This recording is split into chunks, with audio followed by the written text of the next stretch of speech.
Okay, so welcome everybody.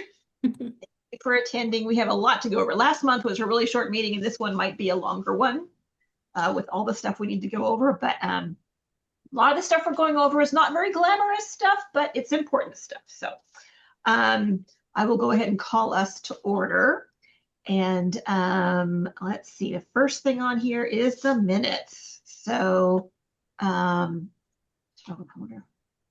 the minutes, Valerie sent out the minutes. Did anybody have any changes, corrections to the minutes at all?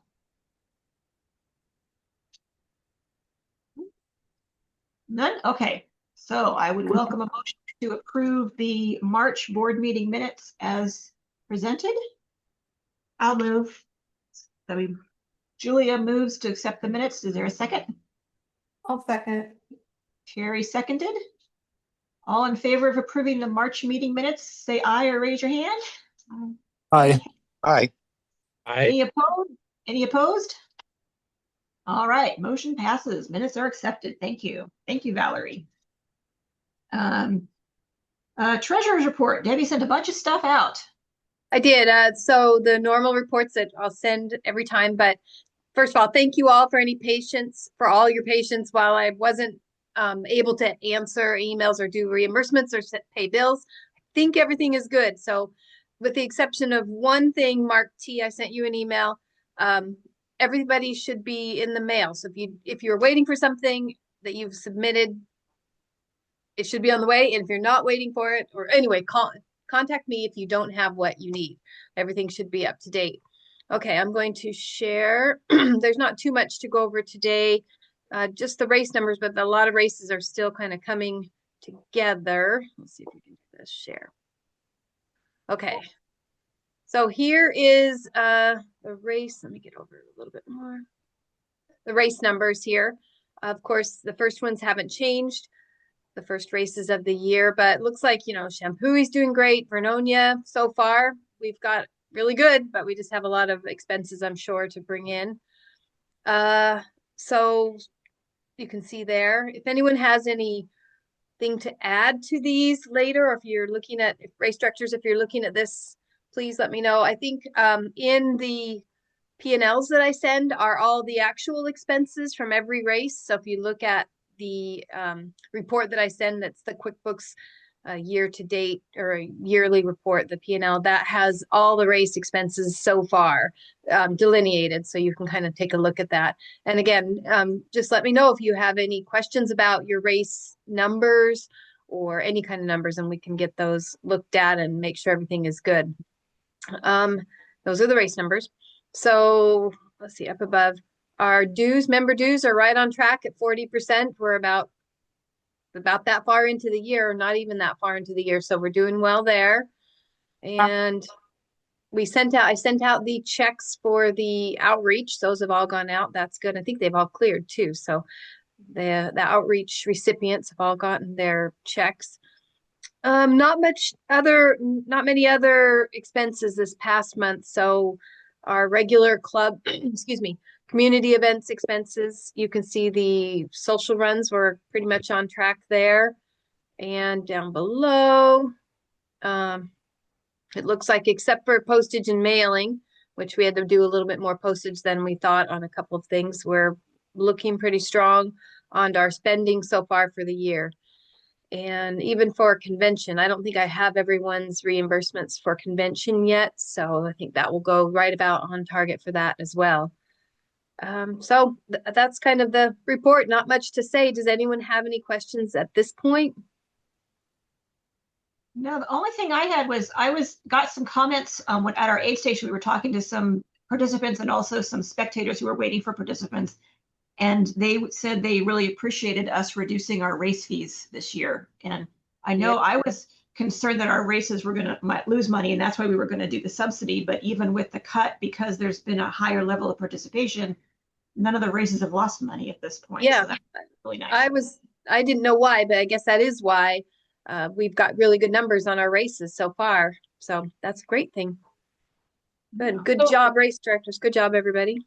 So Vernonia was also subsidized, right? So those numbers there include their, it's interesting. Yeah, they have a Yes. really big jump from last year, I Yeah. noticed. How many So this, people were signed up? Well, we'll get to it, sorry. Yeah. We had over 150 more than last year. Yeah, We had over 800 people sign up. the Vernonia income budget is over here, the 39, and that's the subsidized, that's the reduced goals because we subsidize it down here. So we even surpassed our subsidized goals. So that's crazy. That's great. Okay. yeah, I think it's a maybe we're onto something, reducing something and something in this world. Everything's going up. Maybe we're going down. Yep. Okay, and so yes, Mark T, please let me know that email I sent you about your reimbursement. We can do all that. Anybody else has reimbursements? Just send them along. Yeah, Debbie, I'm trying to find the information, but No problem. even with the rest of the shampoo and the volunteers thing, I think we'll be up in unless Valerie needs help or Joe. I figured they submitted all their stuff. It would just be me with the We have a couple little things, but not much. Yeah. Okay. Yeah, I got the form from Valerie. I'm going to be submitting that before the weekend. Okay. Yeah, just put your name and address on there. I'll send out a check to your address. And No problem. Thank you. Group volunteers, as far as I could tell, it's only going to be 700 because from the 3 groups, there's only a total of 14. So, yeah, that's not going to hit us too hard. And yeah, take a look at the P&L so far on the other that I sent out, and you'll be able to see what exactly for what was there at Hag or no at Shampooey there. Thank you. Okay, I'm going to stop sharing here, but just let me know if there are any other questions. Okay. Thank you, Debbie. Thank you.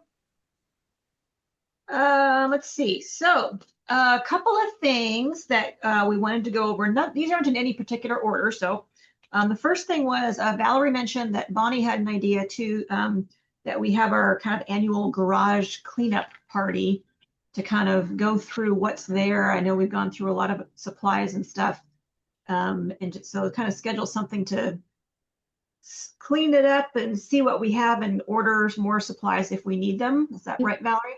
It was also a Joe suggestion, so. Joe's suggestion too. Great yes, minds, I guess, think alike. And I texted, I emailed, I included Jeff Weirman on that because he's our equipment person. Right. And basically he said he has ordered more canopies. We got rid of all the broken canopies and donated the ones that we don't use and that weren't really in good order.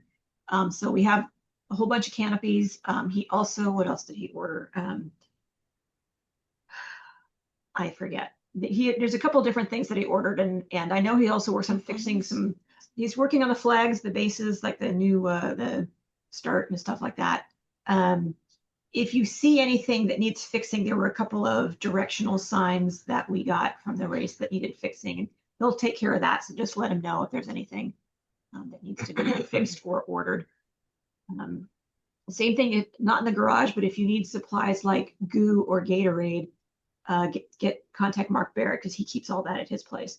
He couldn't make it tonight because, as he said, like Deb, he said, never try to put on an event and move at the same time. He's been unloading trucks and loading trucks for everything. So that was something we wanted to talk about possibly setting up. So what I might do is just send out an email and, throwing some dates out there that might be good for people. I'm assuming weekends would be better for most people. But we'll see what we can put together. Question: when you're cleaning out the garage and going through stuff, I'm wondering because I heard it and sounded like a good idea. If we have the extra ORRC stickers, if we just put those on the cones and cylinders and stuff to help identify ours between other parks and other stuff, so we don't lose any. Yes. And I think they've done that for a lot of our cones and supplies, but if we do have new cones that don't have them on it, we definitely want to use those stickers for that. The other idea that was brought to my attention was we have all these members with new ORRC hats. And some of you may remember that when we sent out ORRC hats many years ago, we had a thing for the Oregon Distance Runner where we said, take pictures of yourselves with your hats wherever you are in the world, the country, wherever, and we'll try to post those pictures on our website or in the newsletter and stuff. And so it was thought that would be a good idea to do that again with the new hats out there. And we already have some. Hal took some great pictures at the RRCA convention with him in his hat in front of like the Supreme Court, in front of the Lincoln Memorial and stuff. So we thought it might be a good idea to send that out to the members, maybe in the newsletter, and just say, hey, if you have pictures with your hats, send them in to us and we'll publish them somewhere, either on the Facebook or on our website, or, you know, in the newsletter, or, you know, Smug Mug, you know, something like that. So what do you guys Too think? bad we couldn't have had one on one of those astronauts on Artemis too. That would have been cool. So y'all think that's a good idea? Yeah. Yes, it's a very good idea. Cool. Okay, we'll go ahead and do that. I wanted to give you an update on the logos. I sent out an email to all the board members and race directors, and the logos have all been completed with the exception of Hag Mud, which we knew wasn't going to happen because you were going to use the old one for a while. And she has loaded them onto our shared drive. There are multiple formats and multiple sizes. So depending on what you need it for, there's different options for you on the shared drive. So what Carissa recommended was that maybe we have a race director meeting, and she could at some point in the future, so like this summer maybe, and she could give a little presentation on which logos are appropriate for what formats for whatever you want to use. If you want to go on a t-shirt, you might use this one. If you want to put on a flyer, you might use this one. If you want to put it on a website or, you know, a thumbnail on something, use this one. So we'll probably have more information on that. There also is information in the shared drive. It had kind of general guidelines. If you go in there, there's not just the logos there, but there's also the approved logos with the explanations of each one. So you can kind of look there for your specific logo and look that out. So if you see your logo and it's not what you expected, please let us know. But I think we've gone through them multiple times and everybody has already responded and said they'd be happy with theirs at this point. Great. Okay. So Debbie, would you please issue a check to Carissa for $1,500 since she's now finished the project, and we can go ahead and get her paid for that? Well, you're muted. Oh yeah, I just saw the email. I'll definitely do that. Okay, cool, awesome. So that's a big project that's been on our plate for a while.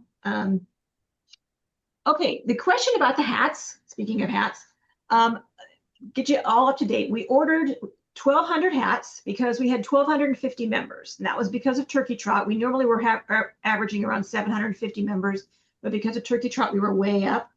So we ordered 1,200 to make sure. And we said they had to go to a running store, the foot traffic stores, either on Selwood or the West Side, to pick them up by March 31st. Or if they lived outside of 50 miles, then they could contact us and we would mail it to them.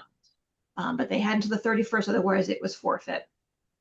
Just had one or two people from Vancouver complaining that there wasn't a closer spot to them, but most of everybody was fine with it. But we did not have a large turnout to pick it up. They had 6 or 7 weeks to pick them up. And there were only 192 at West Side and 96 or 97 at Selwood. And then we mailed 39. So just under 350 or so, 340 took advantage of the free hat offer. What we did also is we gave out about 150 at the Shamrock Expo, and they were really well received. And we also gave Mark Barrett about 100 to give to his volunteers at Vernonia. So with that being said, we still have probably 600 hats left. Wow. So I didn't get mine. yeah, yours will. You'll get one eventually, I'm sure. We'll have it. Are they at the lockers? No, they're in our garage. I was thinking we could we should have the list and give them out at races because a lot of our members would come to races. Yeah, the difficulty is then you have to keep track of who's picked it up and who hasn't and who's still a member or who was a member at the time. So you have to have that membership list and have all the hats going to every event and somebody then has to be responsible for that. So that's kind of a little bit difficult. We could do it. We could do it if somebody If wants you, to. if you had it where people, like by registration, we usually have extra people at registration, so I think it's feasible.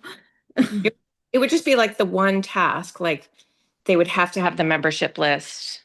That would be up my alley. I'm super detailed. I like that.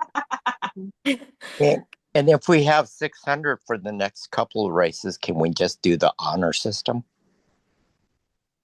I wouldn't necessarily want to do the honor system. Okay. Yeah, Just people- because we actually had a couple people at Selwood especially did not do a great. They gave out like 5 hats to people who weren't on the list, and we looked at the members. Oh, They okay. weren't members. The other challenge with that too is that for all the people that took the time to drive to get their free hat, then if they find out that it's at a race, it's like, well, wait a minute. If I had known that it was going to be at a race, I would have just. It's challenging. It's a challenging situation. we could say we learned from the experience. Well, and also it could be that they just didn't want the hat. Yeah, I mean that's part of it too. Some people That's just true. didn't want the hat. Yeah. We had offered something different. They might have wanted that. So Yeah. Well, yeah, I mean, the driving thing, like you drive to the meeting, you drive to a meeting, you drive to a race, you drive to the store. It's all driving. yeah. Yeah. One of the things that we thought of because they were so well received at the Shamrock Expo was to save a bunch for the Portland Marathon Expo and use them as giveaways for at Portland Marathon. Not necessarily all 600, we wouldn't need to do that, but if we did another 150 or 200 there, that would be something. We also I asked Kim for dual would she want to do hats as the giveaway again for her volunteers, and she's like, well, most of my volunteers are probably already ORRC members who have one, but if we wanted to have them there in addition to, like, if people are giving away socks or hats or something for their event, so you have a choice of these things for the volunteers or something like that. Mark Barrett, of course, wants to have them for his races as raffle giveaways, and I was like, I don't want them as raffle giveaways necessarily. But prizes. It could be for winner prizes. You're like the top 3. Yeah. Like you get your medal or plaque and you get your hat. Like I usually give a piece of swag to the top finishers. Yeah. So that's a great idea too. I think if we were to do this again, I think the lesson learned kind of going forward is if we're going to do a member giveaway where they have to, go get their, free item, maybe we feel good about saying we're giving a member giveaway to the first 600 people. Or while supplies last. while it lasts, so that you're doing something, but then so I think that would be my suggestion. It was just having to think to go to the store and like someone picked mine up for me because they're both kind of out of my way. I mean, so I think there was a lot of that probably. Yeah. And we don't mail a giveaway to everybody every year except for like the coasters or the magnets or something that we did. So this isn't something that we would do every year. Right. But if we did, we can definitely learn from this and say, okay, assume 50%, even if we had 750 core members and don't count the extra 500 we got from Turkey Trot, and we had 300 people or 350 that we gave them away, that's a good. You kept them at this point and just use them as marketing at the expos over the next two years. That's what I'd like to do is just save them for the expos. That's what I would do. For me, I guess I'm a little bit different, but my feeling is if you're going to give me something, don't make me work so hard to have to go and pick it up. But I did, and I love my hat, so I was all good with that. But I think that we switch it and use it as a marketing. I would like to see us use it as a marketing tool for the club, and I think that you still get a bang for your buck because we're always looking for things to give away at the expos, anyways. So I will also tell everybody that the hats cost us about $6 each per hat, and it cost about $7.80 to mail them. So it was more expensive to mail a hat to somebody than the hat itself. So I still say we should bring a few to some of the races, and I have no problem with the honor system, but that's also selfishly because I want my hat. What if we kind of did a compromise and took some to some of the races, and then whatever's left, that's for the expos? I guess the question is, how much would you bring to a race? 100. So if you brought 100 to a race, and you have someone there checking, they have to have the membership list. And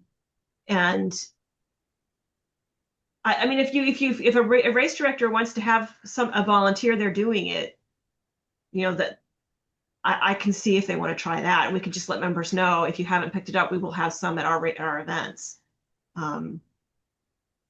But to me, it's like, if you're looking for volunteers at races, that's not something I would want to spend a volunteer on, but that's just me. But you guys, as race directors, what do you think? I think the one thing I'd like to add is that initially the hats was designed, it was just for a members only, like, recognition, right?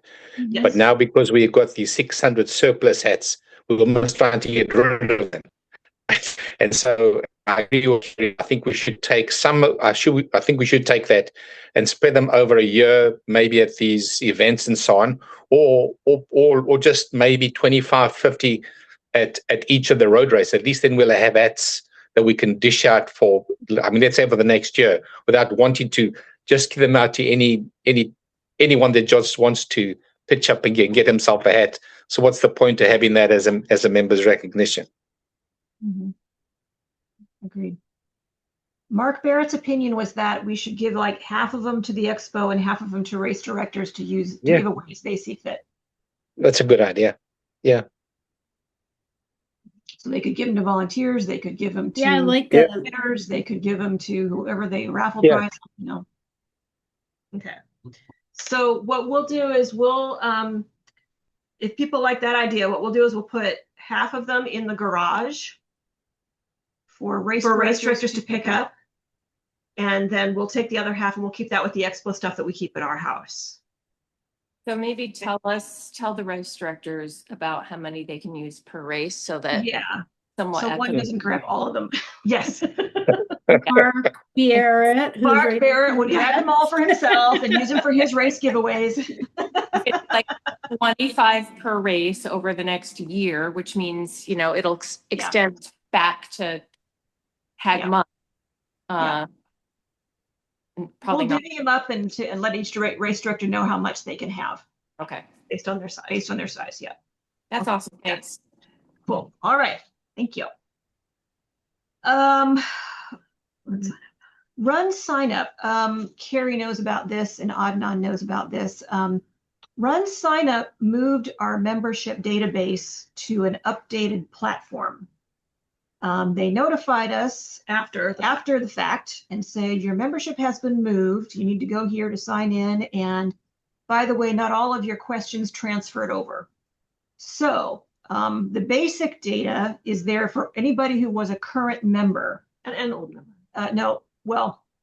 People whose membership had expired are not in the new database, other than there is a historical archive and you can run a report to get them. But if you're just in the membership database and want to find somebody and they don't have a current membership, you're not going to be able to find them. It's only current members that are in there. And all of the questions, supplemental questions that we ask them, like, are you interested in volunteering? None of those answers moved over. So we have somewhere there's notes, like if somebody's passed away, we put a note in the comment section in their membership, like Dave Green or Diane Bemrose, or somebody who has lifetime membership, we put they're in there, but their comment that they're a lifetime member is not there. So just wanted to let you guys know we're working with Run Sign Up to figure out if there's a way to get that data there. You can enter the questions are still there. There's just no answers in all the questions. And so they said you can manually enter them one at a time. We really don't want to do that. We don't want to do that. I did get a contact name when I was at the convention. I'm going to call this week and Okay. Did make contact with them, so hopefully we'll have a solution. But I actually went in to try to test the you can upload import data, but it sure looked like if I pushed the button, it was going to set up new memberships for all the people. You know, I was not willing to do it, so Yeah. I didn't want to mess it up. Yeah. So. And we were able to run a historical report. So we do have a spreadsheet that has all of the old members or all the current members and the answers to their questions. So we do have the data that we could enter manually one by one. Yeah. It would just be a very long process to do Yeah. that. So if somebody contacts you or if there's people with questions about their membership or how to use it, I think the nice thing about the database, I think they said, is that you don't actually have to sign in to run sign up now to sign up for an event. You use a password to sign in to sign up for an event, which is nice. But I haven't played a whole lot with it. We were just trying to figure out how to get some data out of it, but it's been a little bit of a challenge. So just to let you know on that one. The other question that we had, this is regarding Portland Marathon. I got the notice that we could sign up for our booth for October. And Portland Marathon, we pay $1,200 for a 10x10 booth. That's just one day. And then they provide us, because of our historical relationship with the event, they give us the passport program for free, which is $600. And that's where people come by our booth, they participate in the passport program, and we give away 5 free race entries. They send us a list of everybody in the passport program who signed up for it. And it's a whole process, but we get that for free. But one of the things that they are offering is, they won't give it to us for free, but for $500, we could put something in their participant swag bag. So we were thinking of doing like the ORRC flyer in the swag bag with the 2027 dates, with the 2027 calendar dates, because we usually have this printed before Portland Marathon. We get our events calendar finalized and we get this published, and then we have it at the booth. However, they said we have to provide our own flyers, and then they would stuff them for us in the swag bag. And so that would be $500 to do that. But we would need 15,000 flyers. And we went to Office Depot, and 15,000 flyers. We don't have a final cost, but just a guesstimate, it'd be about over $5,000, which is a lot. Yeah. And that's just. And what does printing. membership cost? $30? Yeah, I know. So, I mean, we have these flyers at the booth, so we could just keep them at the booth and have people pick them up there instead of having them in their swag bag. I'm kind of completely indifferent to this. I can see the advantage of having it in there. It's a good marketing ploy, but there's probably a lot of people who would just throw it away. And $5,000 is a lot of money. So before we signed up for our booth, there's a whole list of things you check off when you sign up for your booth. I wanted to find out if we wanted to do the swag bag or not, based on the expensive cost of the flyers. I wonder how many, I think the advantage of the booth is that we talk to people and talk about the club and, and what a great deal it is and all that. So I'm wondering how many people would sign up just off a flyer in a bag. Yeah. That costs. Yeah. And based on my experience, I would throw it away because, I get a ton of stuff in the bag, and usually if you're traveling or you're not interested. So I agree with Valerie. You're talking with them on the booth. That's true. You just keep the freebie, chapsticks and stuff. Exactly. A lot of the paper, you don't necessarily hang on to it. Yeah. Especially $5,000. That's a lot. So yeah. I'd rather see us use 5,000 to subsidize our event a little bit more, and or even create a new event, something completely different, and add to the calendar. So I would save the $5,000. Okay. So we will not do the flyer. No flyer. I'm in total agreement. I think that's crazy to spend 5,000 on flyers. Yeah. I don't think I don't think I would read them or look at them. Mhm. I'm focused on doing the event that I planned on, and I'm not going to be swayed by looking at something else like that. There's too much information in the swag bag, and it's like, nah, Yeah. I'd keep the socks and I'd throw away the flyer. The same way, or the granola bar. Yeah.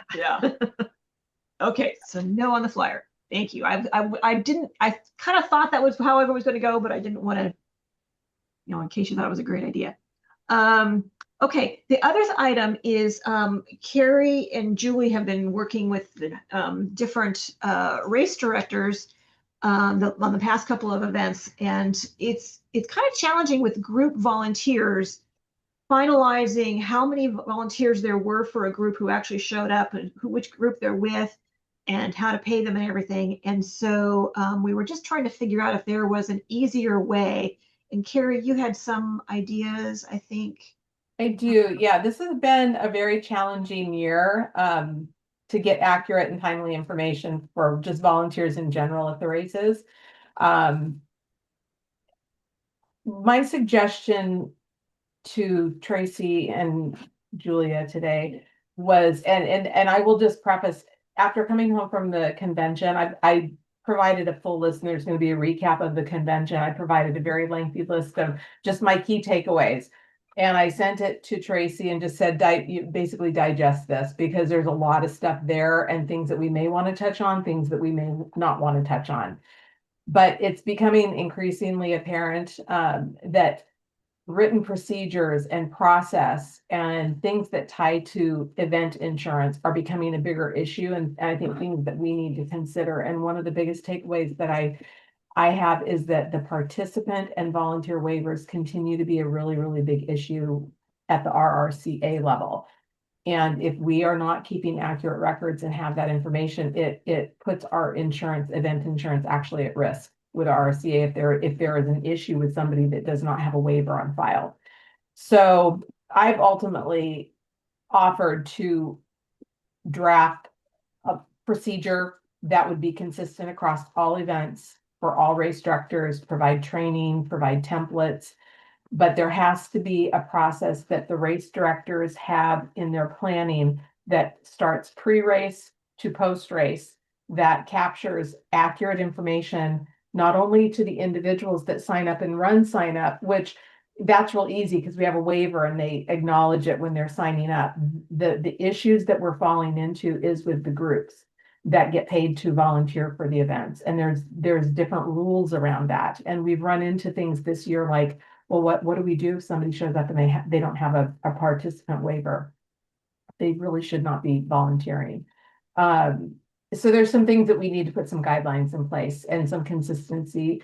So I'm going to take a pass at that, and unless, Tracy, you don't want me to do that, but it's like, I think I have all the information, and then I would train everyone and then help try to implement a better process. Right now, for just as an example, for Shampoo, we had 14. Right now, I know that there's 14 group volunteers, but there's still one group that I don't know who two of the people are. And so we haven't been able to request the final check for that. So there's just some follow-up that needs to happen. And we really should be getting the volunteer information no later than a week after the event.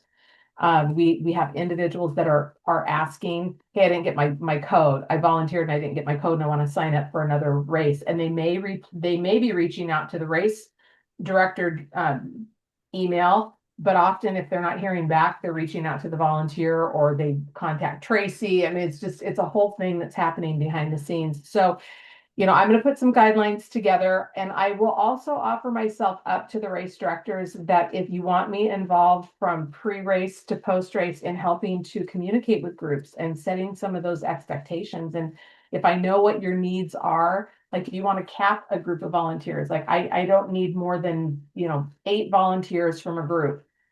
We can set guidelines around all of that to make sure that you get what you need. And, so there's a plan to do that, and I'll get started on that. But we just need to, that's something we really need to tighten up just to make sure that we don't lose our event insurance. That would be horrible if somebody had an issue that took place, especially if it's a youth minor that does not have parental permission to be participating in one of the events. So. So to piggyback on what Carrie said, on group ones, it's going to be more on the race director or someone they assign. But like for Shampooing, I requested 30 for Liberty Fit. They were able to do 10 because of spring break, but day of they lost 4. So we only have 6. So I have the names of the 6, but they never went on run sign up. So I don't, unless I had the email with the 6 listed, and I confirmed with the person in charge after the fact, or these are 6. Do you have 6? They said, yeah, we had 6, but we only had 4 volunteer the waiver signed. I didn't see 6. I just saw 4. So it needs to go be consistent where the race director would have a separate list for each group, whether they have expecting 10, 15, the same amount of waivers. So if someone else joins, they would have to sign the list, at the bottom and sign the waiver. So, oh, we got 17 waivers. Yep. Well, and one of the things that we're going to do is, there's going to need to be some really clear expectations to the group that if we recruit, and I know that this ended up being an issue at Hag Mud, where you end up having more people show up than what you really can use at the event. So trying to really focus in on how many volunteers do we need, and then set the expectation with those groups that we're recruiting for 8 volunteers, 10 volunteers, and here's what you have to have on race day. You have to bring a participant signed waiver from the parent or guardian. And if you show up, if one of your fundraisers volunteers show up without that, we won't be able to use them at the event and they won't get paid for showing up. Yeah, and then you could reconcile that day because, you're expecting 9, but you only got 8. You got 8 waivers. And then you could tell Debbie, hey, we got to pay them because they said 8.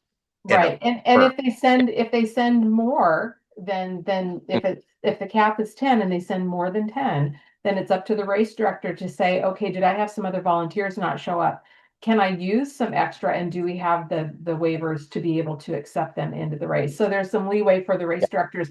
But the other thing that we're looking to put in place is that post race, a specific group sign-in sheet would be sent in to volunteer coordinator along with all of the waivers, because right now what's happening is the waivers get signed and they stay with the race director, and the club has no retention in their records of who those participants are. So for insurance purposes, and that was one of the things that came up at the convention, that you need to make sure that those waivers are getting retained.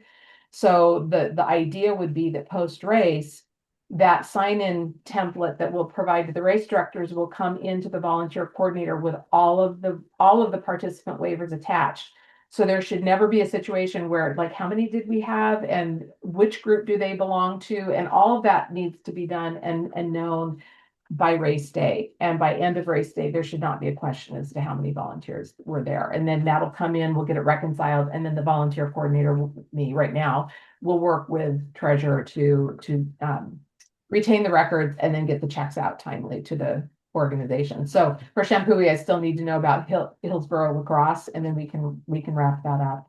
And then I got the list from Mark earlier today through Tracy for Vernonia.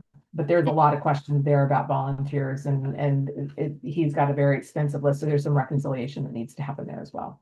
Yeah, his list included not just volunteers, but everybody. It was everybody. And actually there's a lot of research that has to be done because a lot of the volunteers on that list don't have email addresses for the way we track. And so I just think we're at a point where we just need a general overall template, training packet, and get everybody on the same page. And none of these things are hard to do. It's just, connecting the dots and getting everybody on the same page and making sure we're all comfortable. This might not be right away, but it'd be nice in the future if there was a way for those the kid groups, especially, or those groups, if they could just sign it online. Because most of the kids stuff I do with my grandkids, I just sign or mom and dad sign the waiver online. Yeah, if we have a way if the race directors are putting in volunteer positions where you can lead there to do it, then I think we have that ability. Oh, But that makes sense. Yeah. yeah, so I think that there might be some things that can be done there, but I totally agree. As much as we can get stuff and run sign up, if you know, and if you think about it, even on the races for the participants, you also need to do a double check. All of us race directors need to double check. Do we have participants showing up that did not sign the waiver? Is there something in the registration process that we need to, tighten up? And so we'll just go through the whole process and make sure everybody has what they need. And I'm sure I'm happy to take feedback and whatever is easiest. And I'm happy to help. If you guys need me to, I was thinking as I was coming back from the convention, if we have a packet that can go to the different organizations to say, here's our rules. There's a minimum. You have to offer up at least 4 people. And here's what we need from you before race day. Who's the authorized adult for the group? We really need that person to show up. Now, I will share with this group, Mark Barrett and I spoke after Hag Mud, and it started out of, these groups have to have an adult with them. And I said, well, so what's the heavy stick if they don't? Are you saying that you're going to tell the group you can't volunteer? Because what does that do to the race directors and their race? If you've got a group of 10 students that you're counting on being at an aid station, he said, well, no, we don't want to do that. So really, look at Turkey Trot when we had 30 show up off a bus. Yeah, exactly. All of you go home. All of you go home. Yeah, you have to kind of pick your battle there. So where we ended up was, no, we don't want to turn away a group. That would be horrible for race directors and the participants really for the races. But if they, at minimum, the actual volunteers have to have a waiver. And if they don't, then that's you can't. That's the line. Yeah. So we're trying to make it reasonable, but we'll work on a process with the race directors, make it hopefully easy. But I am happy to send those packets out if I know what groups that you're recruiting. If you send me an email saying, hey, I need the recruiting packet once we have this all together, or hey, can you reach out and work with the lead? I can do that from a distance. I am totally happy to help out with that. So we'll figure this out. I don't think any of it's hard. We just need to connect the dots differently. Yeah. I'm just going to add one. Thanks for that. And hey, I have some big waivers to send you because I have a whole bunch of them. We haven't actually formally asked for waivers. This is all new. I've been wondering, like, what do I do with them? I have a whole stack of them. Yeah. No, we're going to retain them differently. But yeah, no, it's you start thinking about all the things that you have after the race, and it's like you really don't want a lot of that. I get it off. No, that's what I'd done. I'd scanned them in and just threw them in my personal GUI folder. Yeah. I wanted to say one thing real quick. Like, even if we have it all online, quite often you have people that are there watching someone, or someone brings a friend. So it'd be nice to, I guess, still have paper ones or a way to sign that waiver the day of the race. So that was the other thing that I had mentioned. Actually, that's a really good point, Val, because I had mentioned this to Tracy. I have seen that where a family member is standing around, and I had it actually happen last year at Vernonia, where they were standing saying, I'm so bored. Is there anything that I can do to help? Right. They wanted to, they were at the finish line where there was food. And at one point they were cutting fruit. And I'm like, wait a minute, we have to get a waiver. You can't be cutting fruit on fork time with a knife. And if you cut yourself, it was one of those moments. So, but that does happen where they want to help. And we have to just know that we have to stop ourselves and bring them back and say, we love your help. You have to sign this waiver. But it also goes to whoever you have doing your volunteer coordination at the race.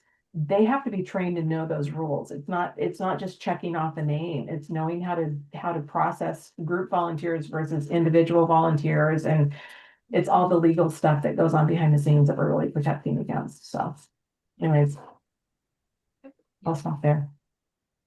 Thank you, Carrie. Yeah. Okay, so now we're going to go into events recap, and some of these will be pretty quick. Shamrock Expo went really well. Thank you, everybody who volunteered, and we got rid of a ton of stuff. I think by the end, they were being extremely generous with what they were giving away. It's like, okay, you won 2 things, here you go. We got rid of all sorts of things. So we got rid of a lot of the reusable cups. We got rid of tons of stuff. There's not that much left. So hence why I won hats for the Portland Marathon Expo. So that went really well. Shampooey, Mark and Valerie. And Joe. And Joe. God, I keep forgetting. Sorry, Joe. Let's start with Joe. He had quite a list. Well, from my experience, I just took notes on things that I saw that could be improved on, and I did send you that list, which we can look at. And we had an extended conversation with Valerie and a small core group of primary volunteers, and then also on the prep race, Valerie had asked me to go to the garage just to go and pick up something, and obviously I couldn't find it. I opened up everything and I scattered around forever, and eventually she arrives and I just found it, and I thought, well, we should really make a good inventory, and I said, I'll offer to get involved, do like a layout diagram of each of the garage and what's stored in each place, so that if I'm looking for X, I know it's in one of the sixes, know exactly where to go and get it. So that's, like, I'd say that's pretty much that in a nutshell. In terms of the marking of the course, the mile markers, in terms of just making it better. Took my view from that being of a runner.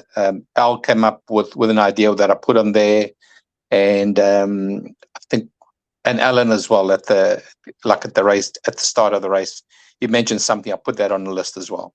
So I think these are all things we can do as lessons learned.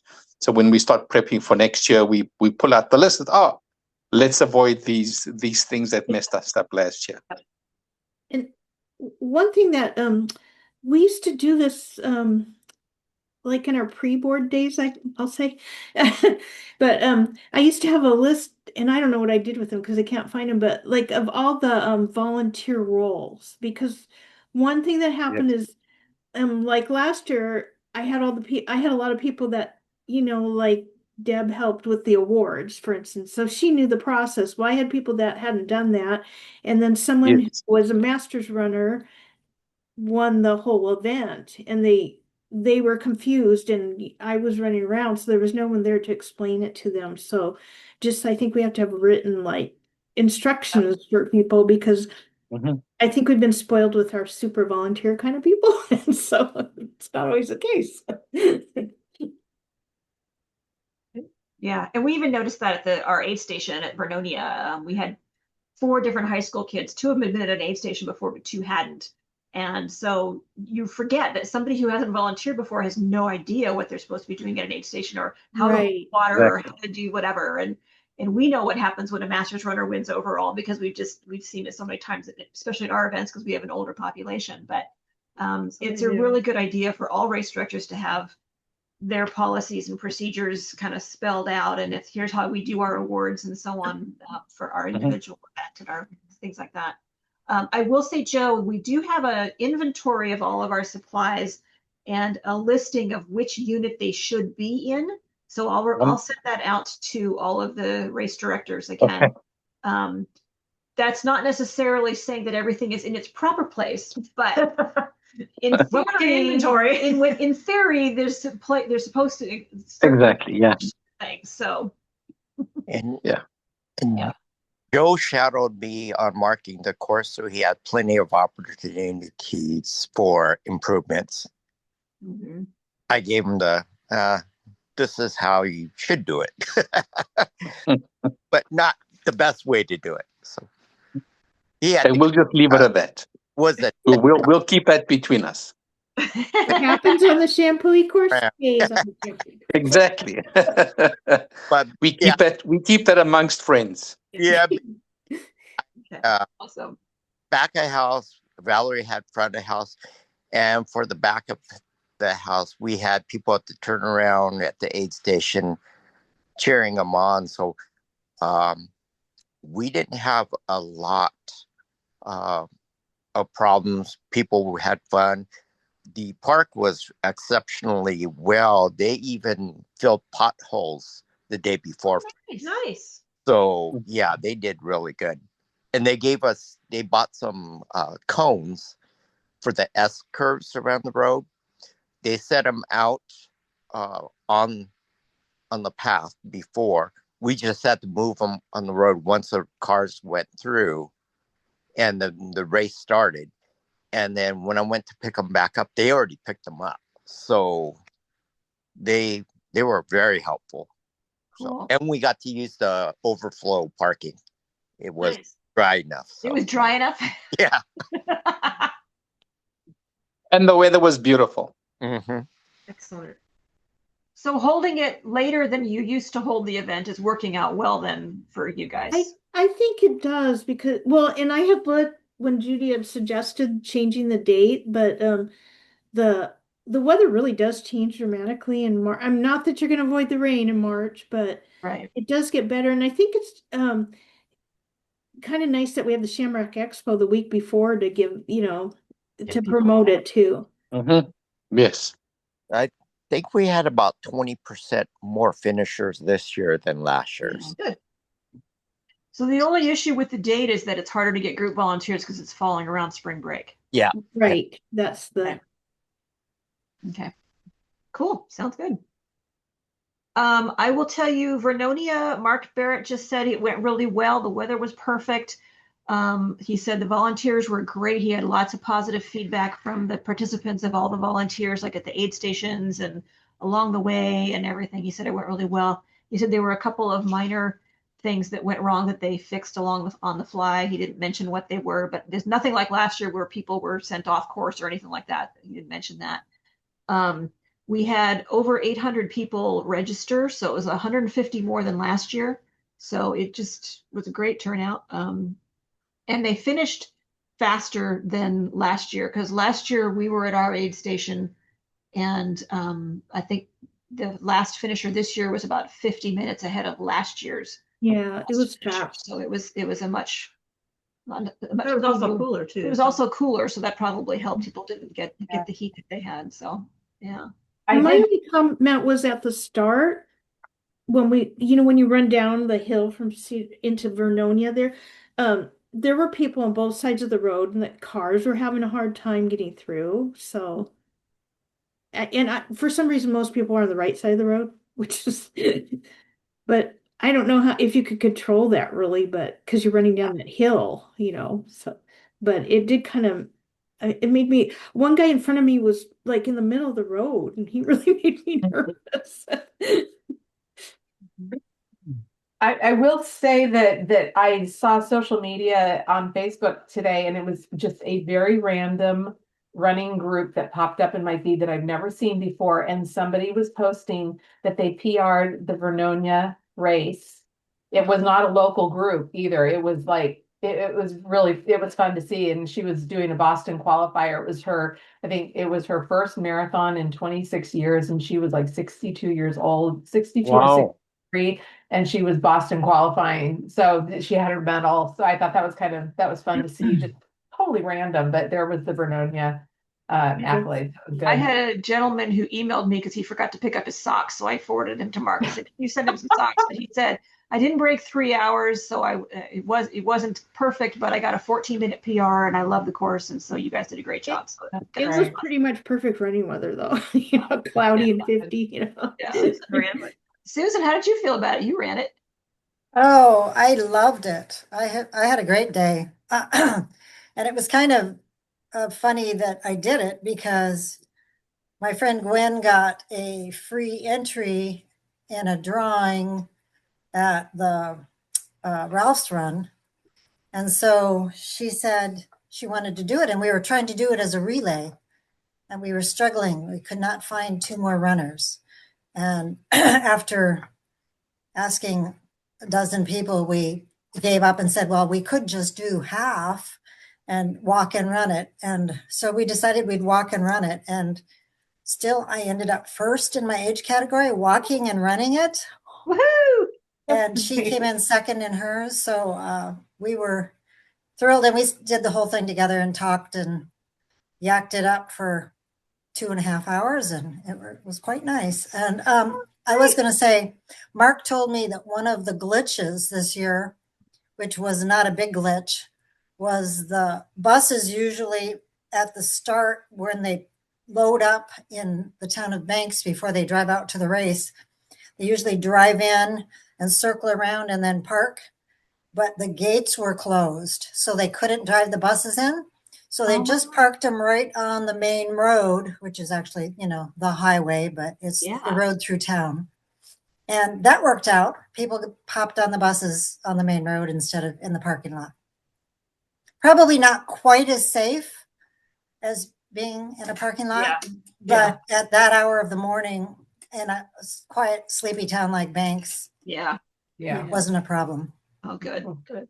My walking team came in first. Of course, we were the only walking team. I know you guys were the only ones. Not quite as You don't have to impressive. tell anybody that. You just we got Yeah. Well, Bonnie told me that. Our goal is not to get the caboose.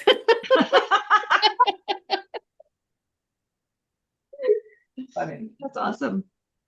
Well, I will tell you, this happened. We were not at Shampoo because we were out doing a race at Seattle Mariner Kingdom, and this is a sidetrack. I'm going to bear with me. This is how not to put on an event. So I texted Valerie and was telling her along the way. It's like, oh my God, this is so effed up, so effed up. The run was within T-Mobile Park, and so we had registered, months before, and it sold out and everything. But then they had bid pickup the weekend before, but we were coming up from Portland, so we drove up, and they said there's going to be a limited bid pickup the morning of. Well, that's fine, except bid pickup was inside the stadium, not outside the stadium. And you could not get into the stadium unless you had your barcode from Ticketmaster, which means you had to log into your Ticketmaster account. Printed wouldn't count. They never even sent it to us anyway.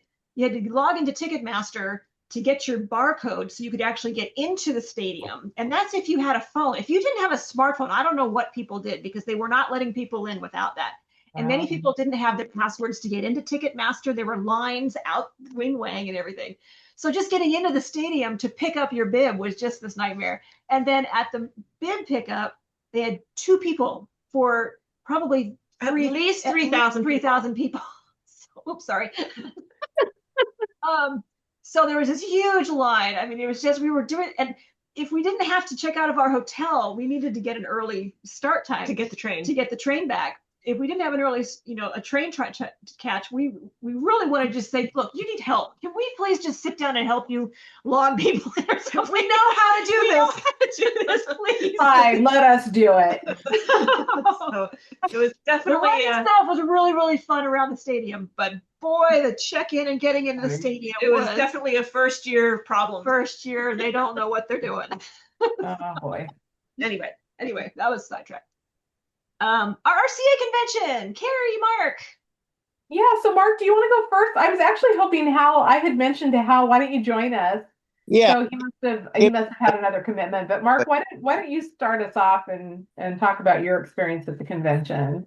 It was pretty good. How much, like, what were your key takeaways? Things that are important to the club, things you learned, things like that. So one thing I noted on the insurance risk management, like Carrie said, waivers, certificates of liability. But one thing, if we do have vendors, we could ask them to have, like, we could be insured, the additional insured. So we're covered. We don't have to be the person on there, but we should be listed as additional insured in endorsements too. So I don't think we do drones, but if we do drones, they should have their own insurance just in case you do it during race day and it falls on someone's head. It won't be on us. It'll be on the drone operator. So that was for one session. I attended another one. 3 things world-class events are doing to set themselves apart. So the 3 things, they focus on safety, sustainability, and social impact. So they're all starts with the S. One thing from that session that I didn't know, they have hand-only CPR through the American Heart Association, and they recommend all the club, all the volunteers take that, and it's free. So that's one takeaway. Another one I did. I don't know, Carrie, if you did the marathon mindset, but No, you did that one. I did okay. a different So one. what I had for the takeaways on that is when people do not feel like they belong, they're not going to email you about it. They just don't show up. Yeah. So, and then I did for our club, it's not a problem, but identity is fragile when it's new. We're pretty established, so it's not bad. But some of the clubs, they were only a couple of years old, so they're still still newbies at it. Um, the other thing is for walking, the sport does not grow by getting faster; it grows by getting wider. Mhm. So, you know, I don't think our club focuses on you got to be the fastest, but we want to grow our club by being more inclusive. Mhm. So, the other thing is because of the economy, sometimes people can't afford, you know, races. So some of the other ones, they set up payment plans. So say it's $100, and maybe they just pay 25 per quarter or whatever they can afford until they make the payment. So instead of collecting it all at once, that's another thing they're doing. So that Interesting. so that's what I took. I on a side note, I didn't get into the 10 miler like Carrie did. I didn't get into the 5K, but I volunteered and I got in to do the refreshments. So I saw all 7,000 people cross the finish line. Wow. What I noticed um, is the common theme is it didn't matter if you were the guys doing 15 minutes or an hour and 15 minutes. Once you cross that finish line, they're all bending over and huffing and puffing. So that was the common theme. But yeah, it was pretty enjoyable. So Cool.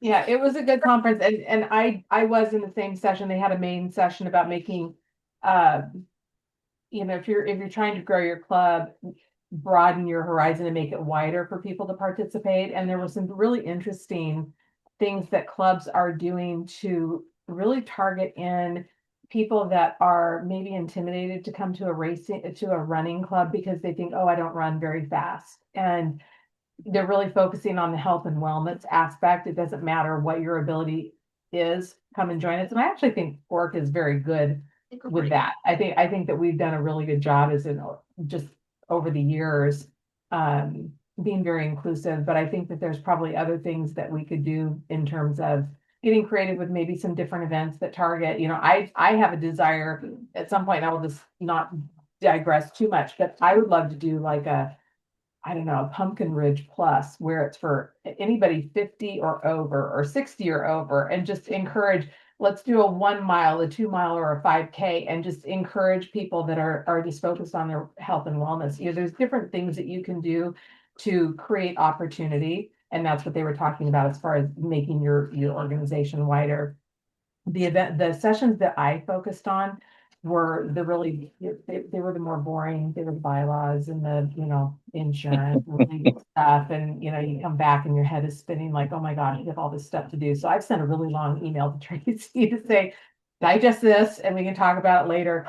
But the general takeaway where I think we do as an organization or as a board, probably need to focus. We've got a lot of written procedures, but there are some new things that are coming down the road that I think that we probably need to come back and make sure that we're aligned with Roadrunners Club of America. And they provide a lot of information. The waivers is part of it, but there's other things like protection of your membership information. Do we have cyber insurance? Do we have a code of conduct policy? Are we following the safe race protocols? There's some different things that they suggest that they want members to actually incorporate. But the policies and procedures was a really big issue that they touched on in terms of every race should have its own policies and procedures document that is not just high level, but it talks about everything that goes on at the race. And I think for us, because there's a lot of redundancy from one race to the next, I think that we can come back, and I know we have race directors manual and all of that, but I think that we probably do need to spend some time beefing up our policies and procedures. What's the same across all races? And then what is unique to very specific races that we may want to document? Because they talked about if you have any kind of a claim, if you have any kind of legal issue, that policies and procedures manual will become a document that's requested, and it will make the difference. Do you have your waivers? Do you have policies and procedures? And so that's just something, as we continue as a board to work together, I think it's something that we need to focus on. It was interesting. If you have AED equipment, it is not covered under the insurance program if it is not being used by somebody certified on that equipment. And if you have it there and it's not working, that's a problem. So I know we have AED equipment, and I also know that we are hiring medical for certain events. Like I know Pumpkin Ridge is hiring medical, and I know Mark has done that for some of his events as well. Obviously that liability would go to that company that you've hired. They're a vendor for your event. But I think that there are some things that we need to come back to and say, are we really aligning with what's covered and what's excluded on the insurance policies? So that's where I spent a lot of my time, really kind of the boring stuff. But it was a good conference. I think it was totally worth sending and going to the different sessions. And it's very interesting. I think that what we run into and all the things that were brought up were things that other clubs are going through. I mean, we're not, as this organization grows, there is nothing that this organization is dealing with that others are not dealing with too. One of the case studies that was in the session is what happens if you have a race director that has been leading a race for many years, and for whatever reason they leave the organization and they want to continue running that race on their own. Well, they don't own that race. That's owned by the organization. And so how do you document that in your bylaws, and how do you protect that? Because we're all volunteers for the organization, so everything that we're doing is owned by ORRC. So that was a very interesting discussion. The other thing that they did recommend, and I think that this is something that we're not consistently doing across all of our races, they do recommend that you have 2 race directors, minimum of two for every single race that you do. And not in name only, but at least 2 people that are fully versed in all the aspects of the planning. What's happening with permits? What vendors have we contacted? When did we contact? What did we order? So that if there's an emergency with one race director, we as an organization are not left in a very precarious situation where you have a time critical event. I mean, think about what would have happened with Vernonia if something happened to Mark. Now, maybe somebody else knows everything Mark planned for Vernonia, but what happens if Mark gets hit by the proverbial bus and you've got 800 people showing up and nobody has a clue as to, well, what bus company did we order? What did we ask them to do? So I think that's something that needs to be heavily thought through, because I think we've got some gaps in that. And I brought that up with Mark when I talked with him today, because Mhm. he called and said he couldn't make it to the meeting. I said, well, Mark, this is one of the things that our RCA is recommending and stuff. And, Mark's philosophy has always been there's 2 different ways to set up a race. There's races with co-race directors who kind of split the responsibilities up. And then there's the single race director with assistant or super volunteers, and he delegates everything. And that's his preferred method. Absolutely. And he says, I delegate and I have all the information. And I said, but Mark, what happens like with Hag Lake several years ago when you had the accident and went in the hospital? He goes, well, Ralph Brown was able to step in because he was a prior race director. And I said, well, we don't have the Ralph Browns that we had before. He's like, oh yeah, you're right. And it's all on my laptop or it's in my written notes. I'm like, well, we don't have your laptop. I mean, really, if you think about it, we have a shared drive, and all of the details about a race should be in the shared drive that multiple people have access to. That's, as a board, to me, they were very clear. It's, so many people are dealing with the same things that we are. You're a board member, but you're also running a race, but you're really a board member first. So from a board perspective, the decisions that we make as a board have to supersede what a race director may want, because we have to look first at what is protecting the organization and the safety of our events and being able to put on the events without hiccup.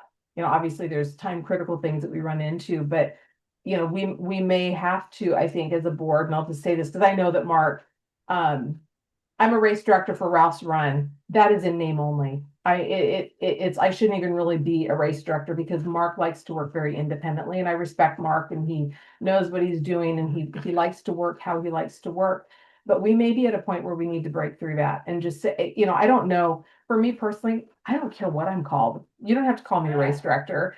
If somebody is more comfortable saying, well, I'm the primary race director and I've got a lot of delegated responsibilities, I think there's a way to maybe work through that, as long as those delegated responsibilities are clearly identified and the communication is there. I think that's the key. So I think that we have to come back and say, how do we feel comfortable?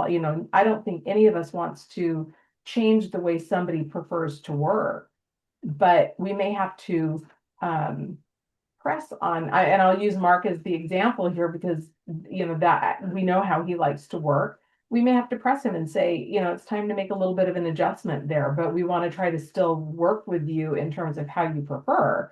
But how do we do that so that we have this all documented? And I think he is definitely, he said his goal is to get all of his race procedures that he has up to date and available to everybody. And I was thinking about you, Deb, when you took over HEGMUD and everything, and how there was a notebook of things and how to do things. And I think a lot of you have experienced that who have done race directing. And I think we have appendices in our policies and procedures that give general information about each of our events. So they're all listed there. But I think we need to flush them out, have all the race directors get all of their information, like you said, Carrie, on here's the buses that we order, and here's the porta potty. Well, we all use the same porta potties, but here's where we do our awards. Here's the things we've done in the past, and get them all on the shared drive. So if something happens, somebody can quick just step in, and here's the information I need to step in and do that. So Yeah, I think that started on that. That's an excellent idea, because I've got all that and I share it with the other race, or like Best Dammer, and I send them my list. But if it was just on that shared drive, then anybody, no matter what happens, someone could step in and make it happen. Yeah. And the other thing, and Val, you commented on the volunteer training, I think earlier in the meeting, and I know Tracy has commented on it and Julia, but that was the other thing that they talked about, is the importance of, you have all the race directing going on, but the volunteer training seems to be a very big piece that other organizations are also struggling with, again, from a liability perspective, have you recruited somebody and then they're out there and they're on the race course and they do something not knowing that it's causing a problem for the organization because they didn't do it properly, but they didn't know they weren't doing it properly. Yes. And that falls back on the organization for not training them well. So that was the other thing that I heard a lot about as far as that AED thing really kind of unnerves me. And like I always check it to make sure it's working, but the fact that you need to be certified, I'm wondering if we could have some kind of training or something. I mean, it's not hard to use those, but I guess they want you to at least know how to push the buttons. And well, and you know what else it made me think of? Like, well, what if you're certified for CPR and you're there and you're part of the organization? If you give CPR, what happens if you don't do it right? I mean, it opened up like the scary stuff in your brain where it's like, I don't want to think about this stuff, but there are things like that we need to consider. So, well, just as a medical provider, just to give a little bit of Joel did check and make sure that the pads were out of date. And so that was checked in the fall. And then I re-verified it before HEGMUD. Joel and I are both healthcare providers. We both are CPR certified. Well, I think he's even ACLS, which is a higher level, but I'm BLS provider certified. So if you do CPR as a bystander and there's nobody else around, the Good Samaritan law is going to cover you. You're making an attempt to resuscitate a person, right? So there's a Good Samaritan law that's going to protect you. And I think this is something we're revisiting because there was an effort to get together like a first aid class. It would be really good for all the key volunteers and race directors to be certified. Yeah. I really do think we should all be certified. I agree. So So, that would be something to circle back with again. Yeah. so Yeah. Oh, Yeah. go ahead. Who was? Good Samaritan law, is that just Oregon? Oh, I- I'm not a legal expert, but I mean, that's been talked about. That seems like something that would be across all 50 states. I would Yes. think. Yeah. I heard some Common people sense say, thing. yeah, because at the conference they said, well, if you're a medical provider, you got to be careful because, that could void your insurance for your, professional thing. If you're doing You as mean a volunteer. Yeah. professional liability Yeah, insurance yeah. practice? Fighting. Yeah. There's still, I mean, was that a medical provider saying that? No, there's the insurance.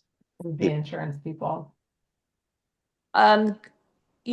If you're just a random person at an event who does CPR, first of all, if someone goes down and their heart has stopped, there's a good chance that person is not going to come back. Yeah.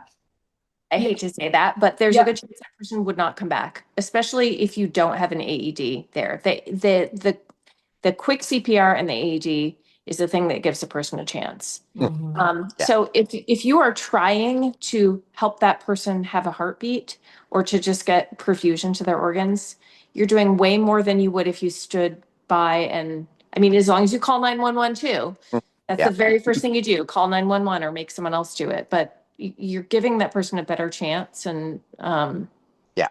I think the chance of you being sued is pretty dang low. I think in that case, you can't stop and say, I'm not going to try to do CPR because I'm afraid of getting my race in trouble. You're going to try to give that person some circulation. Yeah, because I figure for us, most of it would be covered by the Samaritan law. Yeah. Yeah. So don't let it keep you from trying. Exactly. Try to save the person. That's the important thing here. Try to save the person. Try to help the person. Just to clarify, do we have an AED at all events? Yes, we do. Yeah. Okay, We do. perfect. Yeah. But it's only in one location though. That's the thing. Yeah, that's the hard thing. Like it's usually towards the start, and someone's out first. We did have a person at Shampooey go down, and they were just watching their girlfriend, and they had had some kind of medical procedure recently. But I went. Luckily, out at Shampooey, we usually within 5 to 10 minutes have St. Paul out there, the fire department, but they were still kind of out of it like 20 minutes later, so it was a little frightening. That's the second one we've had 2 incidents in 3 years. Wow. But that's the one thing I will say, if there's a nurse around, they're not worried about their insurance. They're jumping in. The other thing I'll mention, and then I don't want to take up way too much time on the convention, but the other thing that they mentioned, and I brought this to Tracy's attention, is they recommend that the club have a contract or agreement in place with all race directors. So that's something that we're going to come back and look at. It's something that sets out expectations, roles, responsibilities. I don't know how extensive of a document that would even need to be, but that's not something that my understanding is it's not something that we've historically done, but we're going to take a look at that, and we'll come back to the group with something down the road. I mentioned that to Mark, and he said, yeah, with ORRC, it's always been understood that these events are ORRC events. Mhm. But it's a good thing to have just clarity in this day and age. But we've also had big events pulled out, way past. Yeah. So it's good to have it be clear, I think. Yeah. So a lot of little tidbits that came out. It was a good conference. And I did do the Cherry Blossom 10 miler, and I will say that I almost got the Caboose Award. I did it all walking, and I got an official time barely. And it was so many people. It was thousands and thousands of people. It was overwhelming. And I'm convinced, because I've switched over from running to doing race walking, and I am certain that I am the only person that actually intended to walk the entire thing. There were a lot of people that were doing running and walking, and I just felt really good that even though out of the thousands of people, I was near the end and I almost got the caboose for the official timed people, there were a lot of people behind me that didn't make the race and they were running part of it. So I'm like, okay, I can do that. That's a good thing. But yeah, so it was really fun, but it was the cherry blossom 10 miler, and there was not a cherry blossom to be seen. They were gone. They had bloomed. They had hit their peak. It was so sad, but it was a good event. So the event, I was actually really happy for Mark that he volunteered at the 5K. They actually had that weekend what they call a double blossom, and so the people that put on the event are tied to RRCA. And there was a big thing going on that weekend because the gentleman that's been running the cherry blossom for about 20 years was retiring. So they were having a big send off for him. But on Saturday, they did a 5K that was actually very close to the hotel that the conference was located at in Pentagon City. And then you had to go into basically the start and finish line was at the Washington Monument for the 10 miler.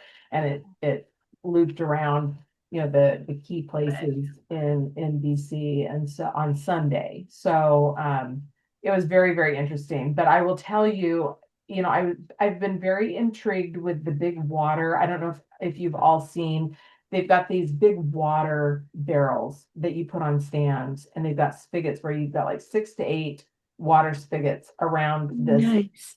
canister. They're very expensive. I actually kind of looked at them a couple months ago, thinking turkey trot and water and all the things that we run into. But I saw those in action this weekend, and they are not easy to work with because they're up on a stand, and you have to have people. If you don't have a hose with potable water to fill them up, they literally had people on ladders that were taking big 5-gallon, the jugs of water that you put in the water machines. Oh no. They had people trying to hoist those up and put water. It was not easy to work with. So I thought that was horrible. We don't ever want anything like that. But I will tell you, by the time that I finished the race, they had no water at the finish line. I had to walk like another quarter mile before I was able to get any water at the end of the race. It was horrible. So everything was logistically so big and so many people that it was what a nightmare. And I just kept thinking about what a logistical nightmare to put that thing on. It was crazy. So yeah, and for the 5K,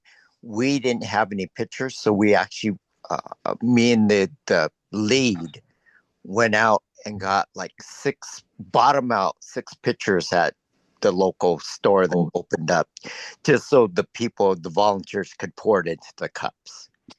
Yeah, they had one of the 5-gallon Gatorade jugs. That's it. Oh my gosh.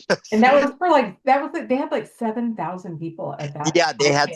7. It was like They not knowing they should because it's ridiculous. Yeah, a lot of volunteers, but the person that was in charge of refreshments, she was happy to think, oh, you could help? Sure. Take over.